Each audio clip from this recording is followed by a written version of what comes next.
Hi, class. Welcome back for the week 3, chapter 3, for human resource management.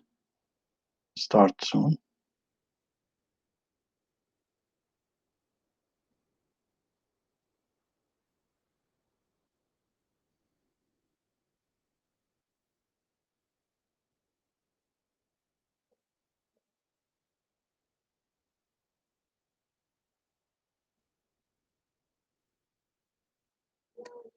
Okay. Now,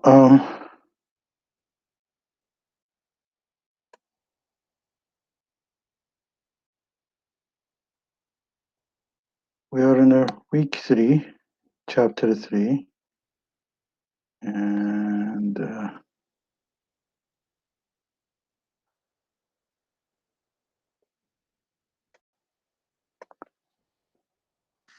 chapter 3, which is called Talent Analytics, the Financial Impact of HRM Activities. Question this chapter will help managers to answer. First of all, we're going to talk some materials, and then we will review, bring applications that help us to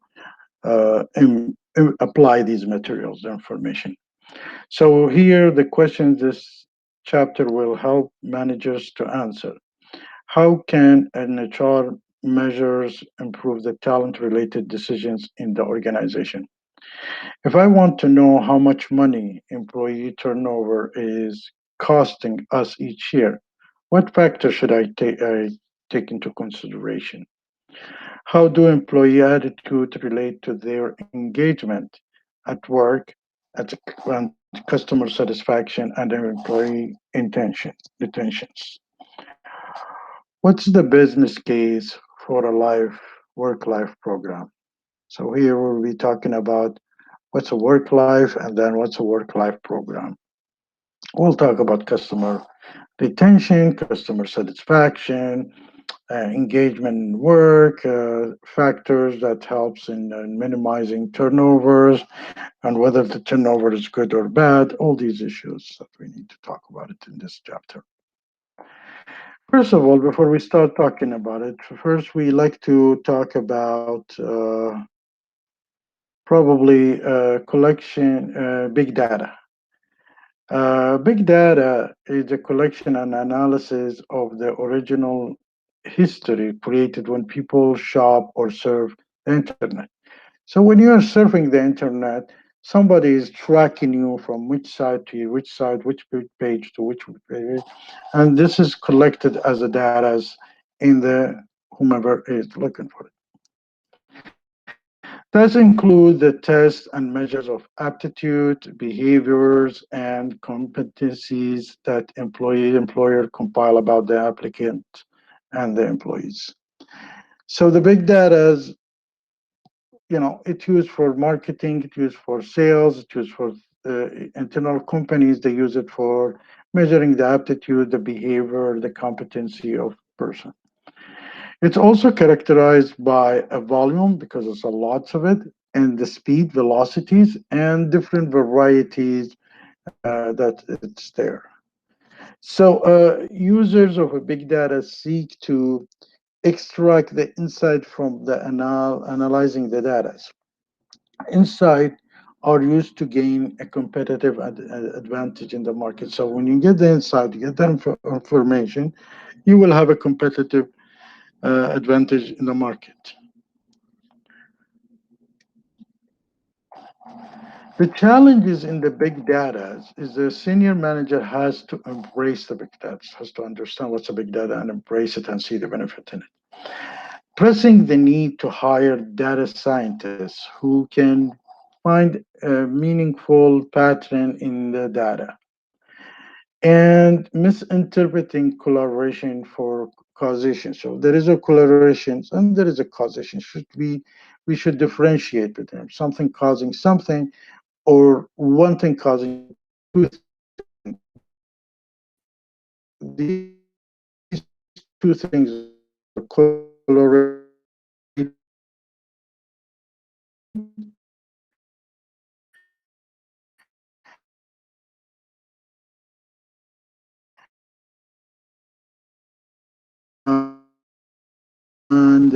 the one who's causing the other these two things is they have a relationship. Information to support competitive and HR is necessary to achieve the organization's strategic objective. In other words, we brought the example of a big ship last time. And to get the big ship moving from point A to B, you need electricity, you need power, you need food, you need manpower. And HR is in charge of manpower, right manpower to have this company reach to this strategic objective. Now, also the competitive strategy decision, like a decisions of process and choice that organization make to position themselves in a suitable success. And the HR strategy is decision process and choice organization make regarding how they manage their people. First, after selecting the people, how they need to manage these people, the decision regard of that, in order to meet the competitive strategy. Now, there is an approach is called LAMP model. LAMP model components of logic, analytical or analytics, measures, and process. Well-grounded logics help leaders outside of HR to understand and use the measurement system to enhance the talent-related decisions they make. So we will have some tools that we will show how the logic works out. The analytics is the transform HR logic and measures into rigorous, relevant insight. So you take the logic, the numbers, the facts that you get, and measure into rigorous and relevant for getting the insight information. Measures help managers slice and dice data into a wide variety of ways, and the processes involving using data to influence the key decision maker, like a KPIs, the people who are going to make a decision, and business management. So if we look at it, lighting the lamp is lamp stands for logic, the story that connect numbers and outcomes. Causation, in other words. So HR metrics as a force for a strategic change, and start with the logic, which is we said the story that connect numbers and outcomes, and we said is like a causation, understanding the difference between causation and correlation. And then you have the data analytics, and then drawing the right conclusion from the data.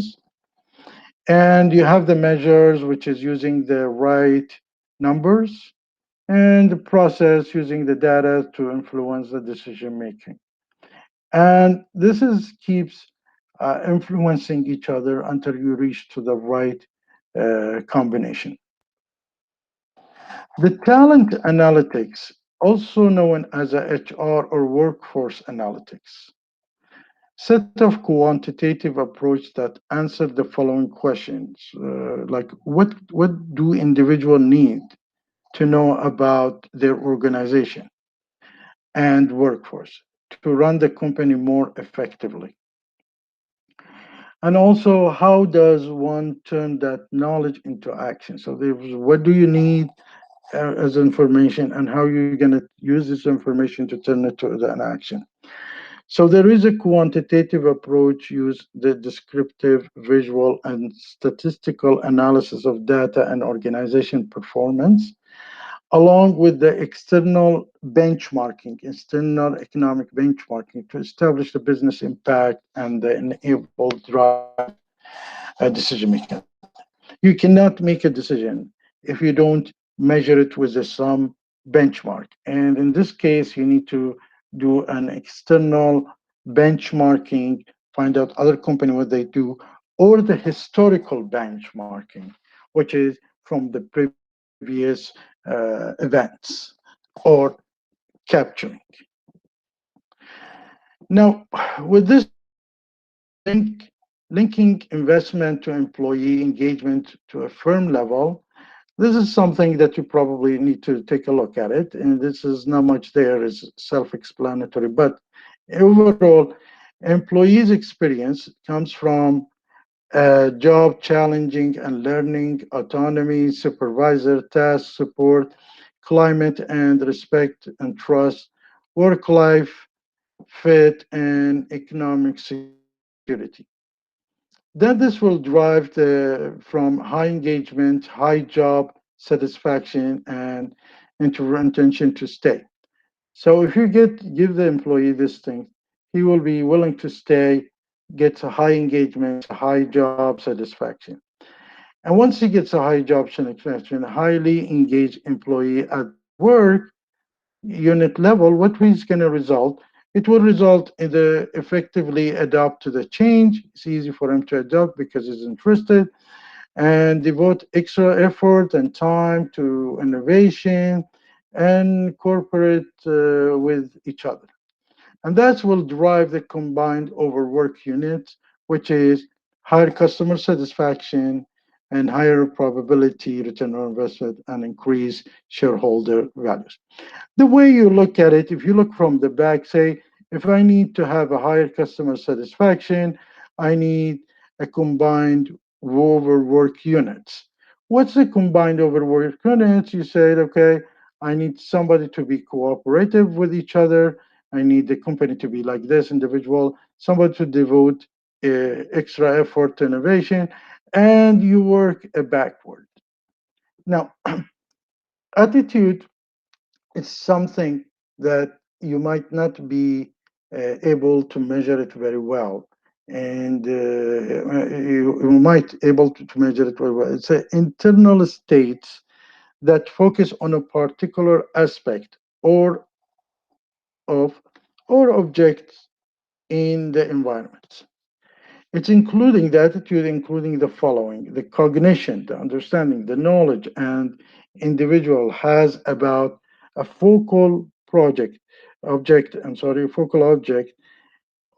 the attitude, the emotion, and the individual feels toward the focal object, and the action tendency or the readiness to respond in a predetermined manner to the focal object. And in a way, when you see somebody, you have a previous knowledge for him, and you are focusing on it, and the action that you decide according to this understanding, the cognitive understanding that you have of that person, for example.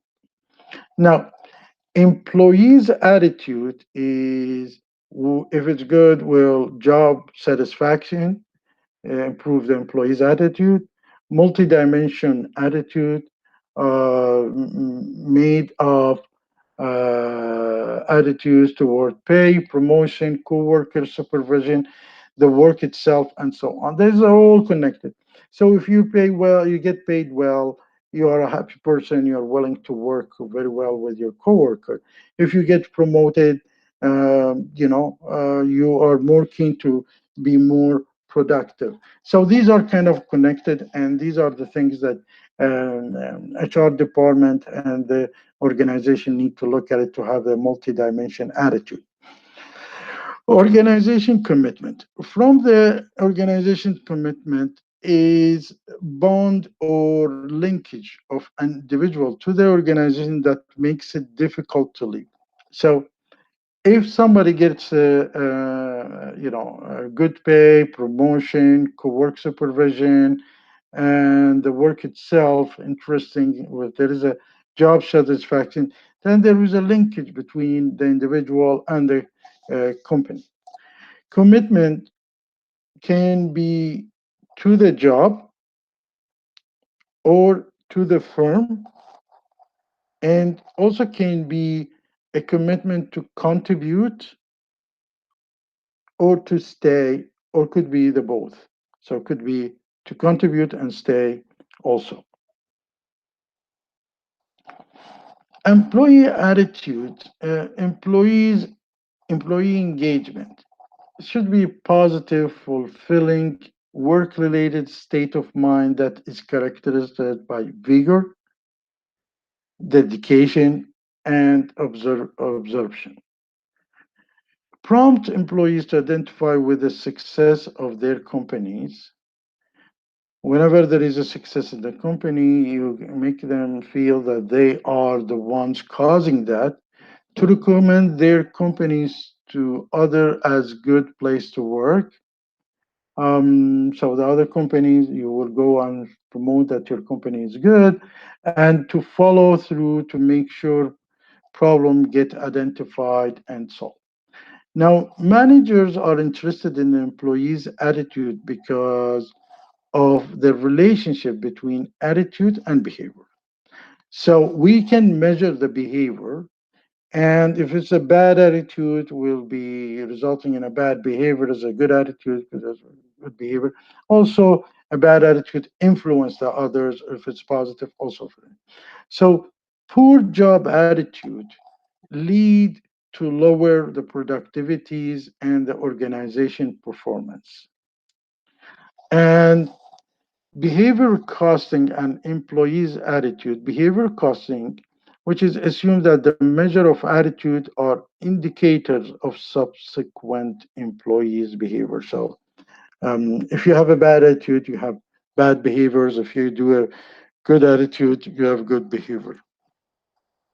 There is a procedures using the cost accounting procedures, and they can find the have the economic implication for the organization, from driving from a bad attitude to a bad behavior to a bad performance. And this is done through this value profit chain, which is, it tells you that effective management practice will drive employee satisfaction.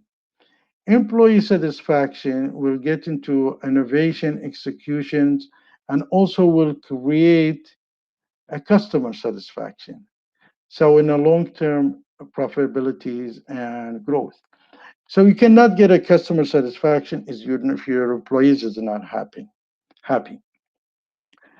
So you need to take into consideration like a leadership support, you do frontline supervisor, you do rewards, you do quality of life, you create diversity and engagement, and you have your employees as a customer focus. But this is all driven, if you look at it from the backward, for a long-term and profitability growth, you need a customer satisfaction. And when the customer there is a satisfaction, it cannot be done without the employee satisfaction. And employee satisfaction comes from the effective management practice. Now, there is a star management model, 5-star management model. Focus on extending the same respect to employees as managers do to their external customers. So when you are respecting the external customer, because they are your customer, you need also to, respect your employees. And it can be applied to any type of company structure or business model. Giving the business-wide discretion in actual implementation is a flexible. The principles are: one, you ensure that the leaders offer a direction and support to the employees. Strengthen the frontline supervisor, give them more authorities. You give them rewarding for the performance, addressing employees the quality of life. What kind of a quality of life you need as an employee should be happy, and including employee by engaging them in leveraging diversities. So you utilize them in the different diversities. Compromise employees' attitude as they reflect the employee satisfaction in engagement. So once again, even if you come with a positive attitude and there is not much engagement, not much satisfaction, eventually become a negative attitude. And the vice versa is true. Once people are not happy, one of the sides that you're going to see the absenteeisms. And absenteeisms means any failure of any employee to report to, for, or to remain at work as scheduled, regardless of the reason. So they're looking for, skip the work or not to stay the work. And this is cost. There is a cost money in it, which is direct costs include effect, actual benefit paid to the employees if they're skipping the work, and indirect costs, which is reflect their reduced productivities. And here, where is the figure? It says the logic of employee absentees, how the absenteeisms create cost. So it's a process of creating, create costs. You go with, does the job allow the employee to set the time he or she works? Now, if it's yes, then there is no absenteeism because you are setting employee setting up his work and timing and what time is delivered is because this is a probably could be a task oriented and not time oriented. If it's no, then the job pivotal to important importance. Is his job important for such as do the others have the cover? Do they have to cover that? Must the process be stopped? Delays in the important FT. These questions that you need to answer as an HR in order to come up with the next step, which is if it's no, then incur costs that are not significant. So whatever he's doing, and if it's not effective, it's no, incur cost is not significant. But if it's yes, then you move to the next step, incur actual and opportunity cost, and then you do all the rest of the calculation, which is are the costs acceptable? If it's no, then it means what absentees reduction program will address. But if it's acceptable, then it is fine, and you don't need a program to minimize or mitigate the absentees. Um, the total estimated of employee absentees, as we said, that can be done as a cost accounting, and you need to compute the total employee hours lost to absentees. And you just want to take a look at that quickly. You don't need to do any calculation. You just need to understand the steps of how it's done. And if you can have if you can practice on it, that's fine. But overall, this is done by cost accounting. Uh, Now, beside the absenteeism, we have the turnover. Turnover means occur when the employee just leave the organization for permanent. And the rate of turnover equal number of turnover incidents per year divided by the average workforce multiplied by 100. So if you have a 50 and 5%, quit. I mean, 5 people quit out of the 50. That means 10%. 10 you divide the numbers multiplied by 100. But there is two types of turnovers. There is a type that controllable, which is voluntary on the part of the employee. He just leave or they ask him to leave. And there is an uncontrollable, which is caused by retirement, death, or a spouse transfer. Maybe functional or dysfunctional. Functional employees' departure produce a benefit for the organization. So if the employee leave because the business is weak or reductions or something like that, and you need to basically reduce the number of this is a functional, or they're can be replaced easily. When it's dysfunctional, is department employee is someone that organization would like to retain to keep it, and this person when it's leave it will affect the organization. Now, component of turnover cost. When somebody is quitting or you're firing him, there is cost involved in it. First, you have to do separation costs, like exit costs, administration function related to termination costs, separation pay costs, and employment increase unemployment taxes because You have to pay the employment, and the government has to collect it to pay layoff people. And then you have the replacement cost. So we have the separation cost, and then you bring somebody replacing him, which is called the replacement cost, which is you need to communicate job availability in the market and re-employment administration function, take all these process and entrance interview, testing and share the other types of assessment procedures, staff meeting, travel and moving expenses. These are all expenses for the new employee. And post-employment acquisition and dissemination of information, and also medical examination, all these costs of getting new employee. Now, the second part, after you hiring person, you get a training cost, which is informational literature and new employee orientation time that you're going to spend. Instruction in a formal training program could be an instruction by employer assignments. So you give them an instruction how you're supposed to do that. You give them the company is supposed to work, new employee orientation, and informal literatures that you need to give to them. More cost of lost productivities and loss of business. Cost of additional overtime to cover the vacancy. So somebody is leaving, you have to cover it. And to cover it, you need to pay overtime, one and a half or whatever. Cost of additional temporary help, wages and benefit saved due to the vacancies. You need to look at these. You might be saving. Cost of reduced productivity while the employee is learning on the job.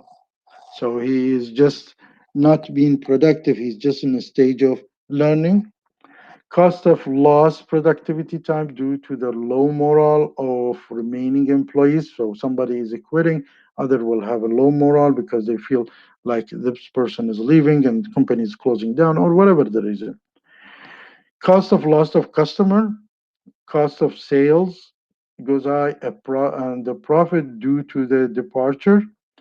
Cost of additional related employees departure. So there is a cost associated when one person is leaving the organization. Now, total cost of turnover is sum of separation, the sum of replacement, and sum of the training costs. So these are three costs that you need to sum up in order to calculate the turnover. The purpose of measuring turnover costs is to improve the management decision, whether they need to come up with ideas, way of keeping these people, or just let them go and replace them. This cost of replacement has to be calculated. If it's a significant, we need to put some measurements to keep these people. If it's not, then it's okay. Manager can use the turnover figures to choose between accepting current turnover costs and instituting some type of turnover reduction strategies. Now, turnover reduction strategy, it could be anticipating who might be leaving, taking into the account the critically of his or her skill set, and taking action to prevent departure. It's also providing a realistic job review and holding the manager and supervisor accountable for retention. Because not always the company's fault, it could be the manager or the supervisor fault, somebody's leaving. And mostly that. Conducting and following up on employee survey and instituting merit-based reward to retain high performance. So we always do a surveys about the salary, whether they're happy in the core, in the work. So you keep conducting such surveys there also. Is employee turnover good or bad for an organization? This is an optional. Like you need to do the calculation, estimation, and find out for as a manager or supervisor for that. And then you do an action regarding. So the condition under which reducing employees turnover tend to have the largest effect. And the turnover, because turnover costs are high, and reducing turnover can save those costs. So why are you trying to reduce the turnover? Because the turnover is high, costing more. So you need to save costs. The other thing, those are leaving are much more valuable than their replacement. So you bring in a new person who doesn't know that much, so is more the older one is more valuable. It depends on the task itself. And then uncertainty about the availability or a quality of replacement. So if somebody is leaving, you're not sure whether you're going to find somebody who can replace it well and deserves the same quality. So condition under which, and the other option, condition under which the increasing employee turnovers tend to have the largest effect. Um, when turnover costs are low and reducing turnover saves are little. When it's somebody is quitting, it doesn't cost the organization that much, and when it's reducing the turnover, does not save you that much because you're gonna put a plan, you get increased payment, you make happy, easygoing. There's lots of cost according, as we said in the previous slide. Those leaving are not much valuable than their replacement. The replacement can come easily to replace those people who are leaving, and certainty about the availability or quality of replacement exists. And definitely, if this person leave, somebody will come with the same quality or better can come in and replace it. So if it's the turnover cost is high and you don't want to, people leave, then you create some kind of a work-life program and you balance this. And there is so many options that you can do. And one of them is probably employer-sponsored benefit or working conditions that help employees manage work and work demands, like a, health benefit, insurance. Accident insurance, whatever. These are things that work-life programs. The other things like a child independence care benefit, flexible working conditions, leave options. You give them a leave options, information service, and HR policy is a clear one, and supportive organizational culture. Here, once again, logic of work-life program, whether you want to reduce yourself from the bottom or we start from the top, we'll start from the top. It says employer investment in work-life program, benefit, condition, flexible information, and resources. This done through will result in the communication, better communication, training culture, and supervisor support. And eventually, employees achieve a great work and life balance, which is drives the reduces stress and burnout and conflict. And eventually will improve the satisfaction, commitment, and engagement. And each one of them, if there is improved satisfaction, commitment, and engagement, would be a better recruiting and improved staffing. You have less absence people, and reduce the absentees cost. You will have a lower turnover and reduce turnover costs eventually. And you have a better work and career behavior, and you increase the performance services. Now, once again, you can do it from bottom to up. So, in order to, for example, to reduce the absentees cost, you need a less absentees. And in order for you to have a less absentees, you need to improve the satisfaction, the commitment, and the engagement of the employees. But to do that is you need to lower the stress and burnout and conflict within the organization. So as we said, you can do from top to the bottom, or you derive. If somebody asks you how I'm going to reduce the turnover, increase my performance and services, you tell them, well, to increase your performance and services, you need a better work and better career behaviors. And to get that, you need an improved satisfaction, commitment, and engagement from the employees. But you cannot receive to get the improvement, satisfaction, and commitment if you're not reducing the stress and burnout. So, as we said, you do a backward to reach to this, or this will result to this, something like that. Now, dependent care benefit, for example, when you do a paid or unpaid leave, you do a dependent care assistant plan from sometimes it's a tax-free or tax deductible form of flexible spending account that provide a tax-free vehicle for employee to pay for certain dependent care expenses, dependent care referral services, you do the on-site child care, or backup, you do a backup. So these are all dependent care benefit, type of dependent care benefits. Um, the financial effects of dependent care, the caregiving for example, for children or elder can affect the employee's productivity, attendance, healthcare costs, and turnover. As we said, so he can, if he has a child and he's in a daycare, the mother and the father are now worried, so they're more focused at where they work. For example, if they need to go and take care of their children, then they have to. So you lose this thing, benefits of it.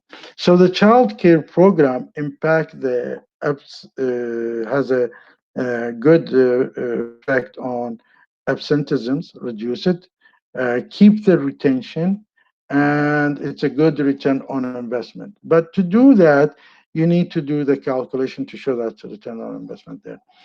Employee considering offering child care should understand that the child care service delivery, they should understand the cost of care and service availabilities and what is available in the local market and any challenges it's present. So they need to do the calculation, they need to see the benefit of it and what's available in the market in order to for the management or the employee makes a decision.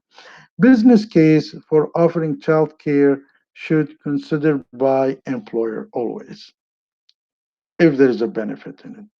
So there is a financial and non-financial effect in it, in the work flexibilities, and in other words, you don't need to keep person if he's not doesn't need it, and you give him the flexibility, he becomes more productive in work, as according to his hours, and at the same time you can keep him whenever there is a work also. Now, back to the work-life program, there is a three-pronged strategy to secure buy-in. How I'm going to make, as an HR, making management buy into this work-life program. First, making a business case for work-life initiative through data, research, and evidence. Offering to a trained manager on using a flexible management approach. So this is one of the things that you need to make the managers have more flexibility and juggle between hours and duties and work deliveries for his employees. And also using surveys and focus group to demonstrate the importance of work life fit to retain talented. So a manager would not accept it, and some of them would not accept it, even if in the real case, unless you demonstrate that for them. So, a caution in making a business case for work-life program is recognize that no one set of facts and figures will make the case for all firms. In other words, if you promote a child care, you have some single people who don't care about it because they don't have children, for example. And the second thing, do not rely on isolated fact. to make the business case. So don't say, well, this person is happy about the work. What about this person who doesn't have a job? And recognize that some decision makers may be skeptical even after all the facts and costs has been represented to them. So they can be skeptical, and we will talk later. They could be, not according to the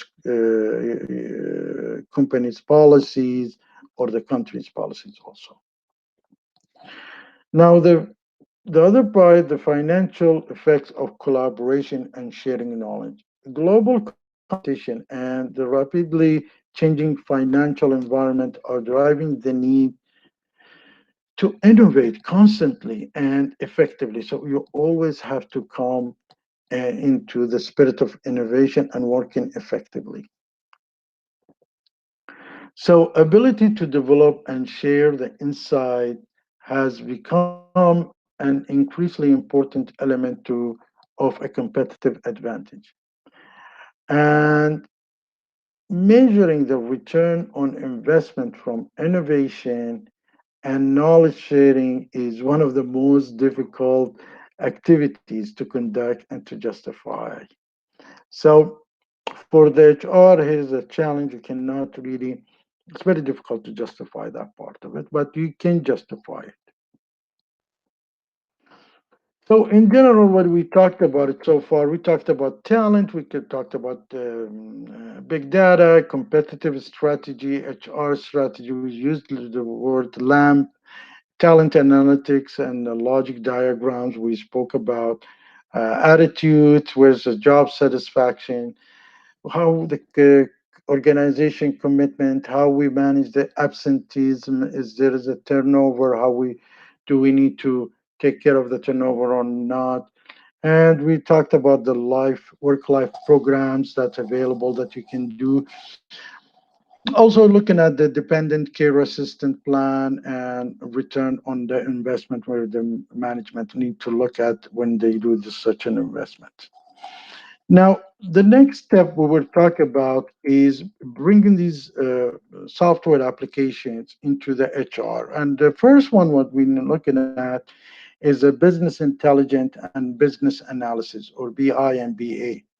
So BI stands for business intelligence, and BA stands for business analysis. Decision making, whether in HR or business, doesn't matter. So here we're talking only HR from HR point of view. So decision making in business is used to be limited to the management.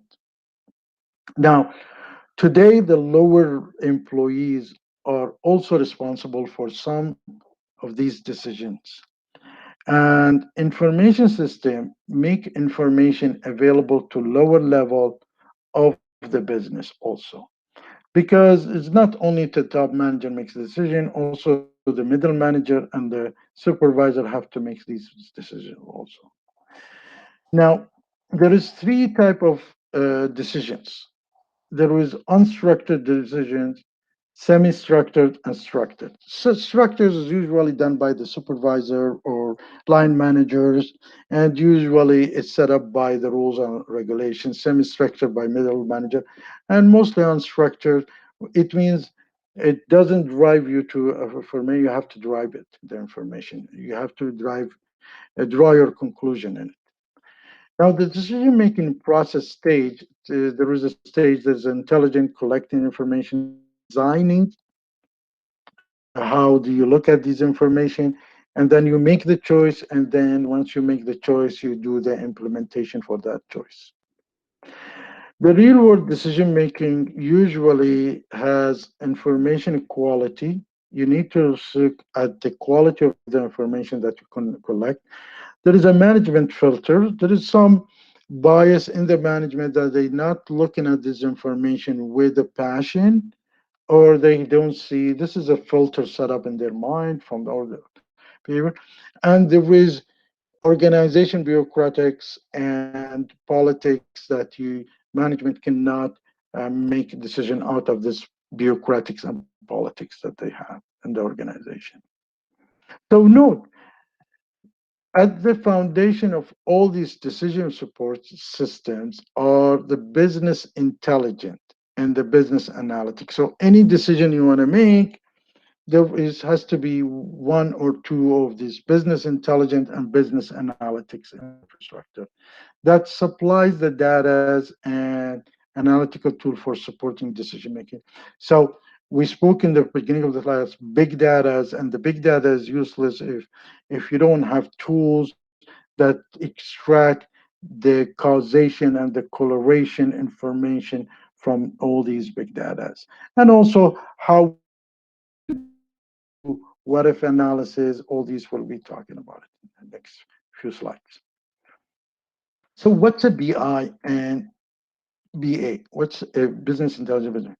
There are two apps which integrating all the information within the organization produced by the firm into one single coherent enterprise-wide of data. So they collect all these data and then they using it, they create modeling and statistical analysis tool and data mining tools to make sense out of all data in order to support decision making. For example, you've seen lots of turnovers in this city and that city, and you check which city is getting the high turnover, and comes from the data that you are collecting, and these data converting to business intelligence and then business analysis and also business analysis. And accordingly, you find the solution for this. Now, the business intelligent environment usually has six elements: the data from the business environment that comes from the data, this business intelligent infrastructures, the hardwares and all these things, business tool analysis tool set, apps that sits on the top, managerial users or methods, how the managers is using it and when they use it, delivering platform like a decision support system or executive support system, and there is a user interface like a mobile tablet and PCs. So these are the six elements that you need in order to have a BI.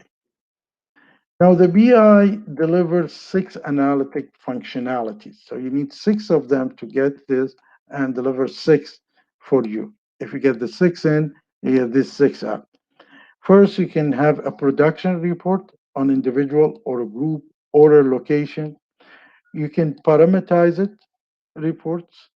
So you select some countries, some cities, or some sectors. You can have it on the dashboard and scoreboard. You also can do a report creation, ad hoc queries. You can do a search. Yeah, you can have a drill down and forecast and scenario of models. And we will talk about each one of them.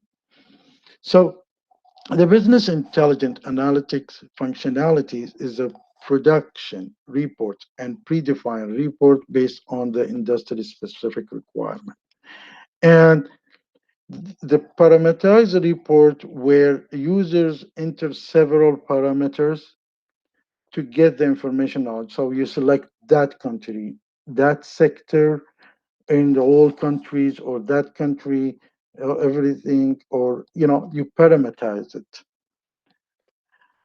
Then you have the dashboard and scoreboard, so you can see the process and the progress and how, all these information. If the numbers of turnover goes high, it shows on your dashboard and the scoreboard also. And there is ad hoc research. You always can create, a report based on the queries and research. So you just want to have a report done to show it to your supervisors and the management.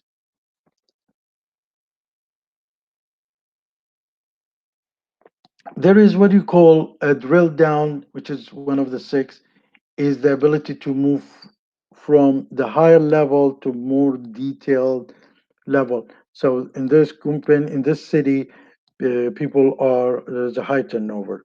Then you can drill down which department is having a high turnover. Then you can drill down what type of work is causing, having high turn, something like that. So you drill down to the details. Business analytic intelligent functionalities is you can also it takes that data, the moves of the data, and you can create the forecast, the scenarios. The model can perform a linear forecasting, or what if analysis scenario, or you do a data analysis standards or the statistical tools. So that's the BI.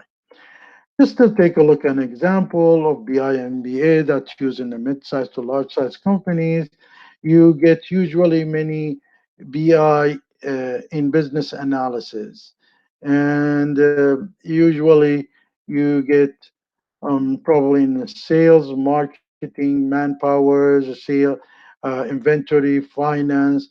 All these are tools that you can utilize.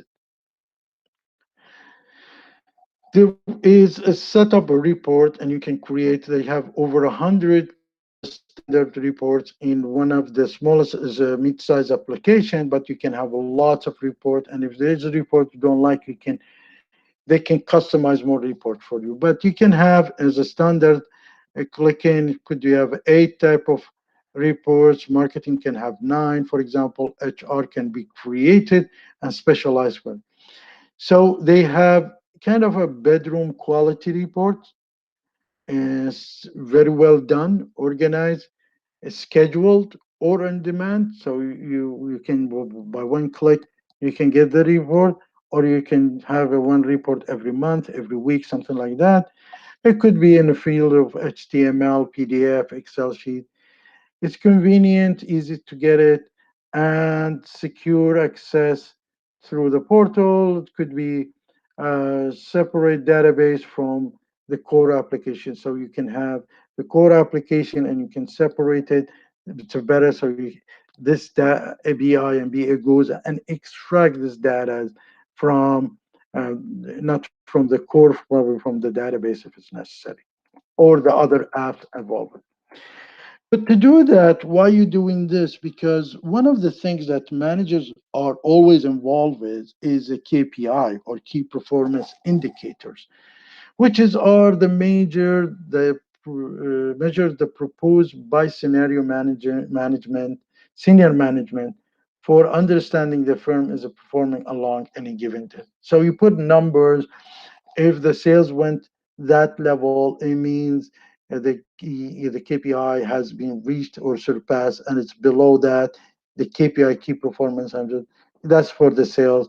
If the turnover, so if you have 10 people turnover yearly, that's okay. If it's more, there should be flagged and shows why, so we need to take care of it. Something like that. So turnover sometimes is good, but then turns to be bad, or it's bad, then turns to be good. So these are need to set the KPI, the key performance.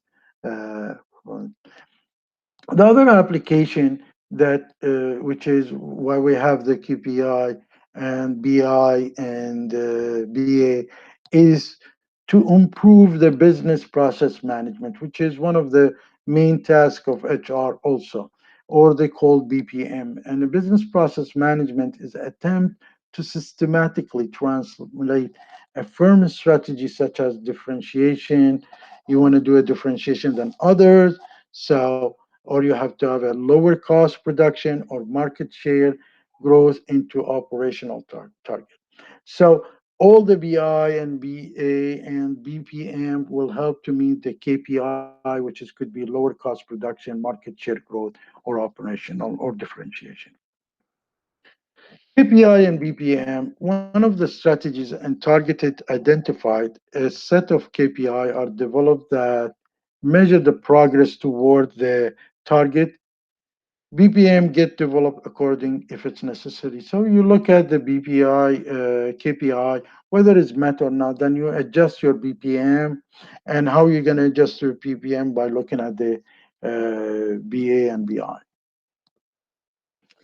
In general, BA, BI, BPM is a process executions, like it would be looking at the BPM when you look at the workflow, automation, application integration, and business rule to improve it. The analysis and optimization. A few chapters down the road, we will be talking more about BPM, especially. And there is analysis and optimization. You have a dashboard you're looking at improvement or disapproval. You do the analytics, whatever analysis. You look at the performance management, whether they are going to the reaching the KPIs or lower than key performance objective or going the wrong way. And you do some stimulation, whether I increase more salaries, whether I give them, option of taking flexible hours, what if I give them incentives, something like that. And you keep round tripping and check these whatever analysis.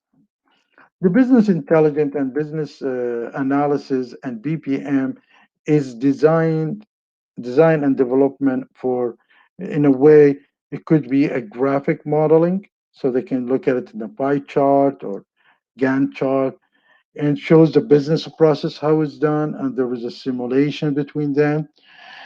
There is a monitoring and management. Usually in the HR department, one or two people is in charge of this totally. Real-time dashboard, they look at it and they look at creating reports also. So this is the end of the chapter. Now I just want to show you one more thing.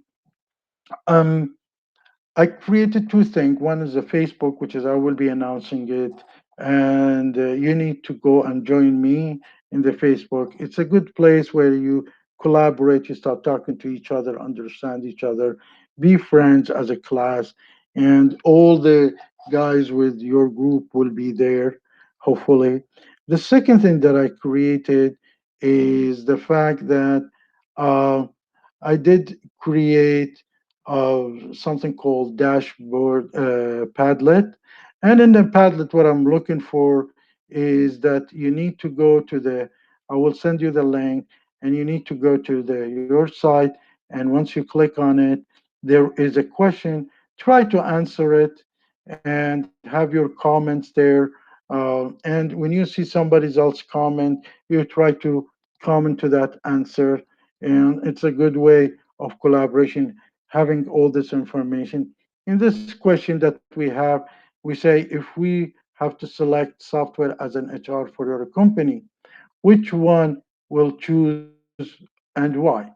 BI business intelligence, BA as a or business process application, because there is some application that we did not talk detail on the BPMs. Okay, so these are the three. You probably want to say, okay, I want to start with BI or BA, and then you have to say why you want to do such thing. So this is a good place to collaborate, to make more understanding. If you have a question, you have an answer. It's a good place to have, people talking to each other also. It doesn't mean me to you, it could be everybody involved in it. So by now we finished the chapter 3, and I wish you good luck, and please go. By the way, you've done a wonderful job by doing the assignment. I mean, it's not an assignment, it's a class activities. I've enjoyed reading it, lots of them, big class, but I try to read as much as I can. And you try to, get into the Facebook and get into, add, try to request that I add you, and then everybody can come in and start utilizing this Facebook, because one day you're going to meet, or you're going to stay in a communication, and you need to work as a group in some assignment. Um, you have a nice day, and bye bye.